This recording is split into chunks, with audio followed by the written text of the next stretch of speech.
टिक 4, टिक 3। अपने पति से कुछ चीजें मनवानी हो। फ्लावर्स और गिफ्ट। चाचा जी, वाव। મંચુરિયન લખ્યું હતું તો તમે એમને એવું કહેશો કે sweetie, I have one surprise for you.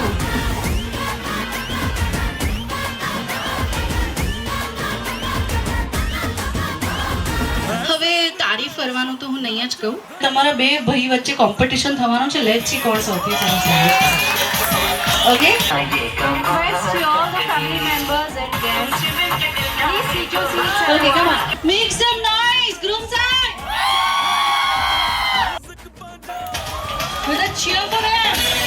હું સ્નેહાની જે વસ્તુઓ પૂછું છું, you have to write. For an example, મેં એવું પૂછ્યું કે એમને શું પહેરવાનું ગમે છે, ટ્રેડિશનલ યા વેસ્ટર્ન, તો તમારે લખવાનું છે શું ગમે છે. Come on, show it. Wow. ચલો 3, 2 and 1.